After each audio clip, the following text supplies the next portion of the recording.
Hey, what's going on, everybody? This is Franco from Frank Analysis.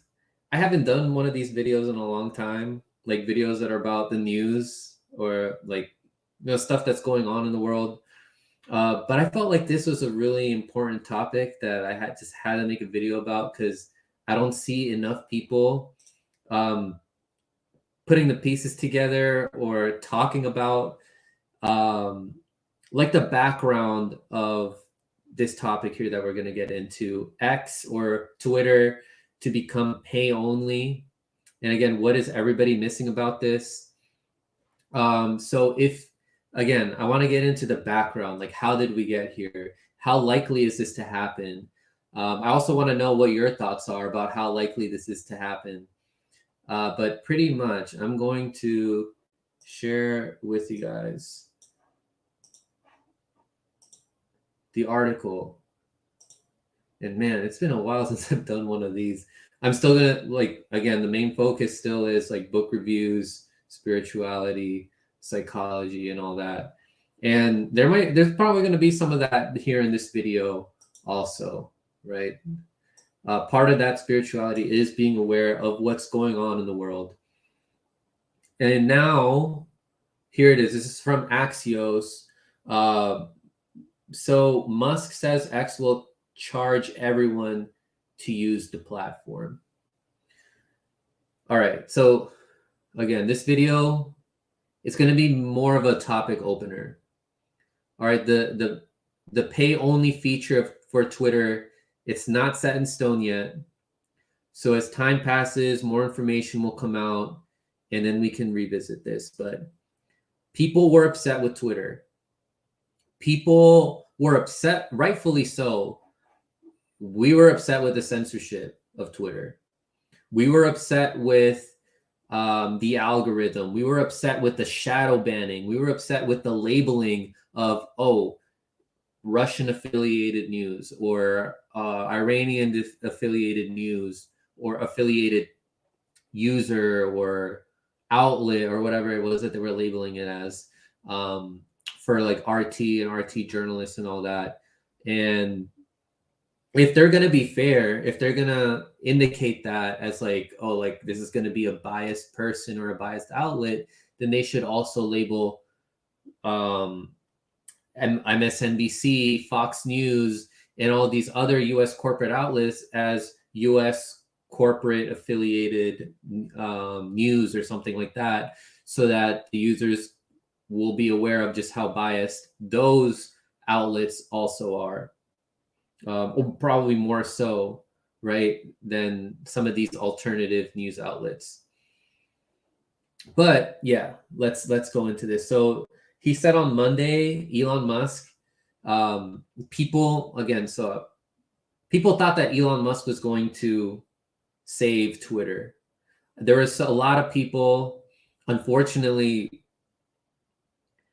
I tended to see a lot of like libertarians, a lot of people who were former Tulsi supporters that were saying that Elon Musk was going to make Twitter better and that we should give him a chance. But we should all know all billionaires are going to be the same. he did not make things better, as we're going to see in a little bit. But he's moving to require all users to pay a monthly fee to use his social media site X, previously called Twitter. Why it matters. The comments which he made during a live stream event on X with Israeli Prime Minister Benjamin Netanyahu comes as the company struggles to regain trust with advertisers. So I'm going to zoom in a little bit more so you guys can see better. Musk said earlier this month that Twitter's US ad revenue was down 60%. He has blamed the company's ad challenges on civil rights and consumer groups putting pressure on big brands.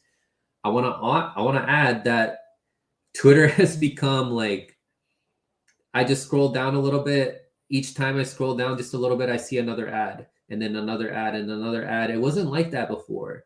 I'm seeing less and less tweets from people who I follow, and I follow over 1,000 people, almost 2,000. And I mean, I don't see what all of them are saying. And sure that a lot of them are not seeing what I'm saying anymore either. Like my interactions on Twitter and reactions have gone down, as they have for a lot of people. The only people who've maintained that kind of interaction are those that are paying for a blue check. But let's continue here. During the live conversation, Netanyahu brought up the challenge of preventing large armies of bots that amplify hate speech. All right, so Netanyahu right there, if he's saying that this is going to be a Trojan horse, we can't trust this guy, right? What he's doing to Palestinians, what he's participating in doing to Palestinians, with his interests, right? Who he's tied to, which rich people he's tied to. There's financial interest here. So this is like an excuse that they're using for trying to make it a pay-only app. Musk said adding a subscription would make it much more difficult for bots to create accounts because each bot would need to register a new credit card. Now, to that, I would say these three-letter agencies, and they're still going to make some bots. There would be no Silicon Valley if it weren't for these three-letter agencies. As we saw with the origin of Facebook, which I'm going to show you guys in a little bit, the origins of Google, and like probably like the origin of Twitter also, they had investors from the government, from these three-letter agencies, and they were like for surveillance, pretty much, right, to monitor the people. He added that the company plans to come out with a lower tier pricing than what it currently charges for its X Premium subscribers, which is around $8 monthly. Yes, but Musk has often teased new products or innovations only to change course later down the line. The big picture: few social networks operate on subscriptions only, although more are experimenting with subscription products amid a weak ad market. Data shows adoption of Premium X, the renamed subscription product that was formerly Twitter Blue, was slow as of earlier this year. Citing a third-party estimate, Mashable reported in May that roughly 640,000 to 680,000 people were subscribed to Twitter Blue as of the end of April. Twitter first rolled out Twitter Blue in 2021. Musk overhauled the subscription last November, increasing the price and changing some features. Most notably, Musk changed Twitter's verification system to only allow paid subscribers to be verified. All right. I would say that it's not just Twitter that's becoming worse, like seeing more ads. The ad, like we're seeing that with a lot of platforms. We're seeing that with Meta or Facebook. I see plenty of more ads now with YouTube, like with the adpocalypse. I remember when YouTube used to not have any ads at all. It's just becoming worse and worse and worse. And people thought that a billionaire who profits off of ads was going to make things better. So here's like the thoughts that I put out on Twitter. And I'm going to get into why I'm saying this. There will still be three-letter agency bots. Yeah, because I mean, so this is what, let me change the tab. Sorry, I thought that my tab had changed, but it didn't.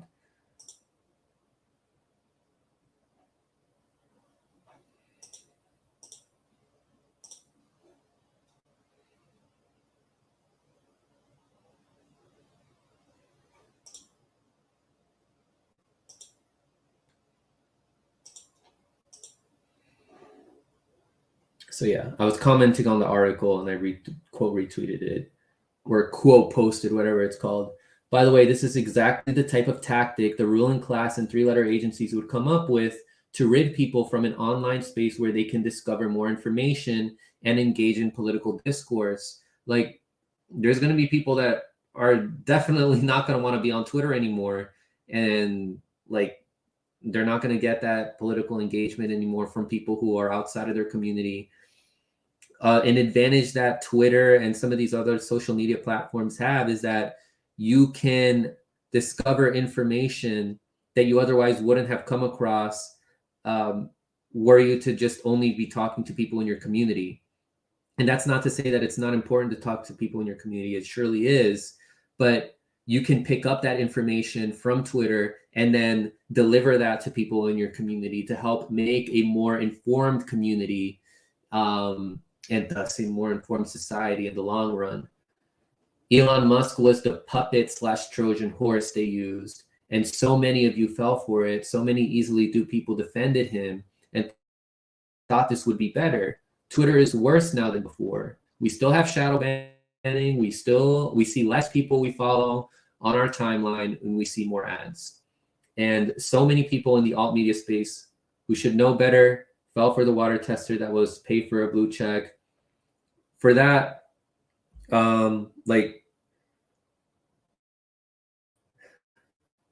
all right, how do I say this without like offending people? I personally wouldn't be paying Twitter because their goal is only to be making things worse for us in the long run.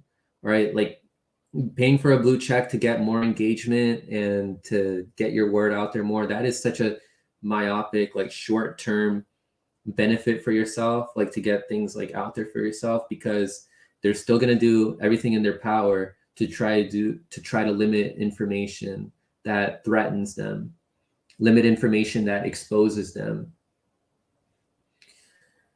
They wanted to see how many people are willing to pay for social media, and they got numbers, right? There were, as we read, like 640 to 680,000 people are in Twitter Blue. So many are not much less gullible than mainstream media viewers, and shaking my head. So, I mean, I'm putting out my frustration out there. I was just frustrated that people were just not being careful enough, and they thought that, I don't know, that they were somehow gaming the system by getting a blue check. But again, like, I don't know, like, you guys can disagree with me if you want, but I still have like a lot of respect for some of these people who got a blue check and all that. I'm still friends with a lot of them, but it's just a disagreement that I have there with them. All right. Same, like, for example, like Ryan Christian from The Last American Vagabond. He has a blue check. Again, I'm still like,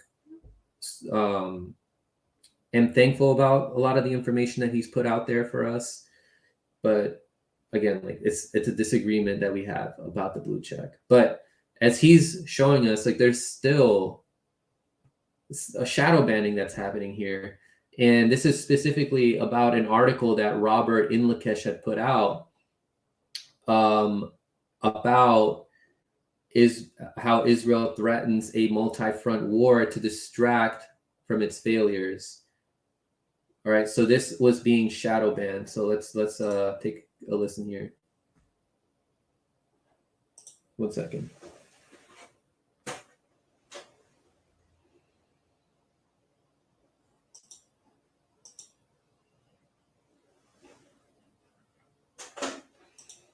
All right, never mind. I'm having issues with the audio, but you guys can see that video on your own if you just like look up this tweet. But that's pretty much what's going on. Yeah, it's no results for Robert Inlakesh, and like this article is getting censored on Twitter. But as I was saying, these, like Silicon Valley, its origin was based off of military surveillance, as we see here with Facebook. Pretty sure it was like that with Twitter as well, as it was with Google. Here we see this article: Google's true origin partly lies in CIA and NSA research grants for mass surveillance. You guys can take a look at this article on your own and read it in depth. This is an article by Jeff Nesbitt. The other one about Facebook is written by Whitney Webb. So this looks into how a DARPA-run surveillance program that was essentially analogous to what is currently the world's largest social network is like, it played a key role in the origins of Facebook. The article goes into Peter Thiel and the role that he played into the origins of Facebook and how it was originally there to serve as a surveillance tool. It took me like I was reading this and I forgot. I was like, because it's been a while since I've been in the game, but I was like, Palantir. I remember that, but what was it exactly? But yeah, Palantir, in case you don't know, this is something that Peter Thiel helped to fund, was a founder of, and it's pretty much a data analytics company. Like it specializes in collecting data. And one of the things that Facebook was originally concerned with these people who were the founders, was to collect data and to predict crime. Now, where am I getting at with all this? All right, with Elon Musk, what exactly do I mean by what was his role as the Trojan horse? The main point that I'm getting at is that the billionaires are not really the ones in charge. They surely have a lot of power, but at the end of the day, just like the politicians are the puppets, people think that our politicians have control over what legislation gets passed. That's not true. It's about the lobbyists. And the lobbyists, like these billionaires, they all serve the same people. Like there's people higher up than billionaires, and it's the people who own these investment firms such as the Vanguard Group, BlackRock, State Street. Like these people have incalculable amounts of money, and they own pretty much everything in every industry that you can think of, like with tech, with food, with pharmaceuticals, with the fossil fuel industry. All these industries, you will see that State Street, the Vanguard Group, and BlackRock, they own pretty much all of these industries. They have control. They have essentially a monopoly over all of this. And if they control the information that gets out, whether it be through mainstream media or whether it be through the social media platforms as they try to do so with censorship, or through these video platforms like YouTube, they're going to set in algorithms that are going to try to confuse people and set them in a small little corner with a group of people who are all going to be validating each other's biases, and thus we get tribalism. That's what happened to viewers of independent media. It's become so tribal. It's become less about the information and less about the morals and less about the principles and more about, do you agree with my favorite commentator? Do you agree with my favorite journalist? Unfortunately, that's what it's come down to, and that's because of the algorithms that were set in place.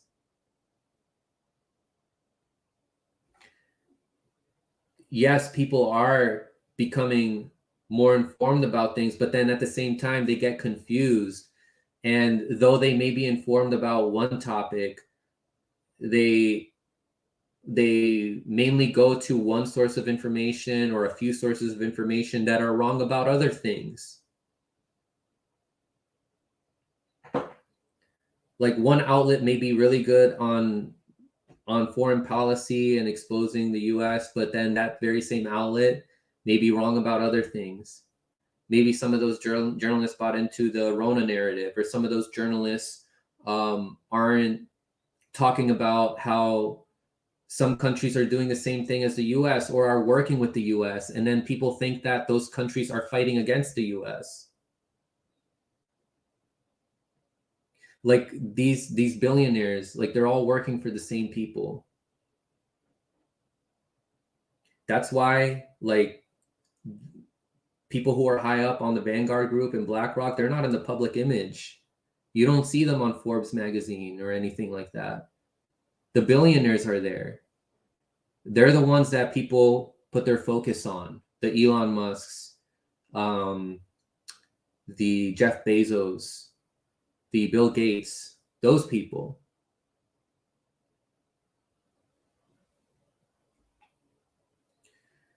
And unfortunately, yeah, I mean, someone's putting up like on the comments, like how there are certain commentators that are starting to go more towards becoming more right wing. Like, independent media has been infiltrated. There are infiltrators within independent media who try to present themselves as independent, even though like they're, some of them are, I don't know if I should get too much into it, but some of them do get some funding from some wealthy investors.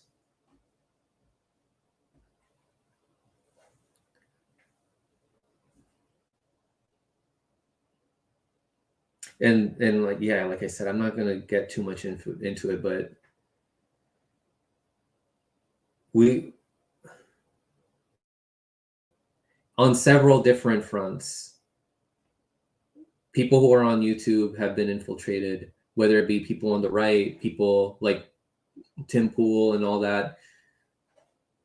You're going to find whether they themselves are likely to be, I'm trying to think about the right words to use without like, without saying the wrong thing, but pretty much there's going to be informants that are going to be influencing the way that some of these commentators think. And that's going to affect their principles, their morals. And sometimes, even though they're right about some things, even though they're going to be 100% on some issues, they're going to be very wrong on other issues. And then that leaves people confused.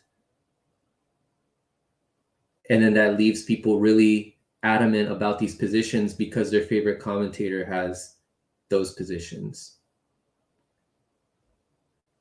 And in order to overcome that, we're going to have to detach ourselves from these personalities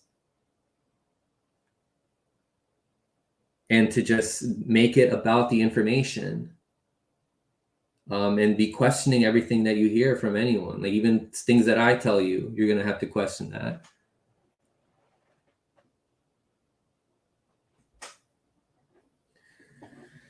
But yeah, yeah, this is pretty much what I was showing you guys. Like Vanguard, BlackRock, State Street, they own pretty much everything. So people have this belief that Elon Musk is doing everything that he himself wants, when like at the end of the day, he's going to do what BlackRock, Vanguard, and State Street all want him to do. Same thing with Mark Zuckerberg on Meta or Facebook. He's going to do what BlackRock, Vanguard, and State Street want him to do. Pfizer is going to do what BlackRock, Vanguard Group, and State Street want them to do, et cetera, et cetera. Politicians are going to do what BlackRock and Vanguard and State Street want them to do.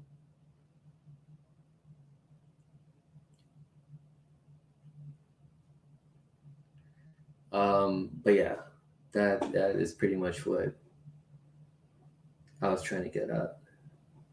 That I don't see enough people talking about it.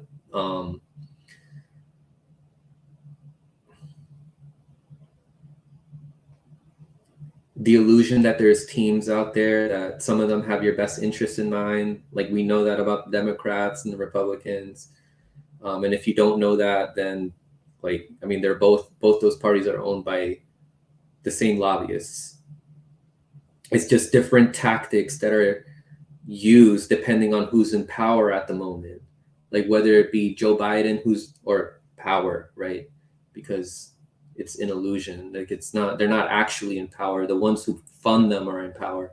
But whether it be Trump or Biden, or in the House, if we have mainly Democrats, or they gauge to see where the public opinion is at. And then they see, oh, people want progressives. Let's give them progressives. But those progressives are secretly working for us, AOC and Cory Bush and all those guys. So we're going to give some people the illusion that they're working for us by having some of them vote for something progressive sometimes. But then the other progressives, they're going to vote for something that we want. And then they're going to take turns doing that. That's why presidential candidates focus so much on like social issues, because they know people have different principles. So they use different tactics depending on where the public discourse is at. They use different tactics to, at the end of the day, reach the same goal, which is to obtain more power and make us more powerless, have less control over how our message can get out on these social media platforms and on these video platforms like YouTube. Oh, people are upset with YouTube. Well, no problem. Let's just get our guy, billionaire Peter Thiel, to be an investor and open up Rumble to make people think that there's a challenger of YouTube. And at first, it's going to seem great, Rumble, because we have these independent, some of them like are actually like independent, but yeah, let's get these independent voices onto Rumble to make people think that there's an actual alternative out there. And let's get these like conservatives, because conservatives are getting like attacked so much on YouTube, but let's get them onto Rumble, only to, at the end of the day, Rumble, like, you got Peter Thiel. At the end of the day, these things are owned by BlackRock, Vanguard, and State Street. The Rumble is going to be the video platform equivalent to the Republicans, and YouTube will become the video platform equivalent to the Democrats, even though it's the same side of the same coin. And if ever there were something that truly is like more independent, like for example, Odyssey or Rockfin, if those get big enough, they're going to get co-opted. They're going to buy them out. That's the sad reality that we have right now. So what can we do? Like, what is the alternative to all this? I think we should still use some of these platforms for as long as we can to spread information. If Twitter or X becomes pay only, you don't have to stay on there. I don't think I'll stay on there. But we need to accept that we're probably going to have to shift our focus to informing our community and being more involved with our community, and be more away from online. I highly recommend getting contact information from some of the people that you've met online, people who don't live in your community, so that you can still like give each other information, give each other articles, so that you can see how your communities are being affected similarly. How, if you like probably miss something, someone from a different part of the country or a different part of the world is aware of it, they can send you information, and vice versa, you can give them information. So yeah, platforms like Discord would be good, but I mean, you could even like get their, like, if you trust them enough, like you can get their email, their number, and all that. Like, it's up to you how you want to keep communication with these people. If like Twitter or X becomes pay only. But yeah, I do think it's important to have that combination of being really in touch with your community, informing your community, and also having like a buddy from like having some buddies from other communities who you guys like keep in touch with and send information to, like articles and things like that. That's how we can have a more informed society. Like, we're forced to evolve as like these corporations are presenting more and more challenges to us, like making Twitter pay only, like making YouTube more and more censored, etc. But yeah, guys, that's it. This video was longer than I thought it was going to be.